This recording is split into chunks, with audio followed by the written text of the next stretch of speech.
Hello friends. तो आज हम मध्य प्रदेश के प्रमुख अभ्यारण्यों में नौरादेही अभ्यारण्य के बारे में पढ़ेंगे, जो कि प्रदेश का सबसे प्रमुख अभ्यारण्य है और सबसे बड़ा अभ्यारण्य है।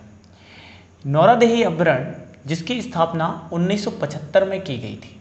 1975 में इसकी स्थापना विंध्य पर्वत श्रृंखलाओं के ऊपर विस्तृत जो वन्य क्षेत्र है वहाँ की गई थी। किन जिलों में?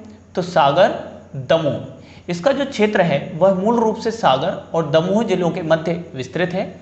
इसका कुछ क्षेत्र नरसिंहपुर और जबलपुर जिलों के अंतर्गत भी आता है। इसका टोटल एरिया 1197.62 किलोमीटर स्क्वायर है और इस अभ्यारण्य क्षेत्र से कोपरा, बामनेर और व्यारमा नाम की नदियां बहती हैं, जो कि कैन नदी की प्रमुख सहायक नदियां हैं। तो आपको इस प्रकार याद रखना है। इसके बारे में स्थापना कब हुई थी? 1975। सागर, दमोह जिले मूल रूप से यदि आपको एग्जाम में पूछा जाता है किस जिले में है तो सागर, और दो जिले पूछेंगे तो सागर, दमोह। कुछ हिस्सा इसका नरसिंहपुर, जबलपुर जिलों के क्षेत्र में भी आता है। कुल एरिया 1197.627 किलोमीटर स्क्वायर और विंध्य पर्वतमाला पर यह स्थित एक अभ्यारण्य है।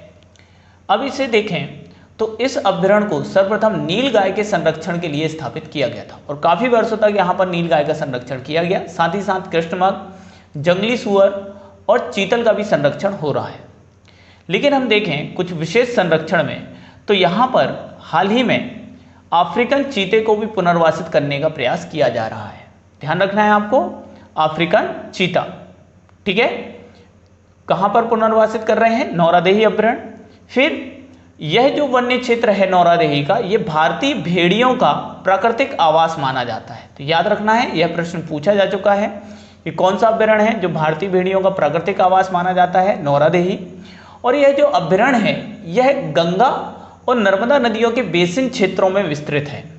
साथ ही साथ वर्ष 2018 में इस अभ्यारण्य में कान्हा केसरी नेशनल पार्क से मादा बाघिन राधा और बाघ किशन को लाया गया, जिसमें राधा ने हाल ही में 3 शावकों को जन्म दिया है। तो आपको यह फैक्ट भी याद रखना है कि राधा बाघिन को कान्हा केसरी से लाया गया और किशन को, और इन्होंने 3 शावकों को जन्म दिया है। इसका मतलब बाघों को भी यहाँ पे संरक्षित करने का प्रयास किया जा रहा है। इस प्रकार यदि हम देखें तो यह प्रदेश का सबसे बड़ा अभ्यारण्य भी है क्षेत्रफल के आधार पर, और सबसे प्रमुख अभ्यारण्य भी है नौरादेही अभ्यारण्य। तो आपको नौरादेही अभ्यारण्य के बारे में ये संपूर्ण जानकारी याद रखनी है एग्जाम के पॉइंट ऑफ व्यू से।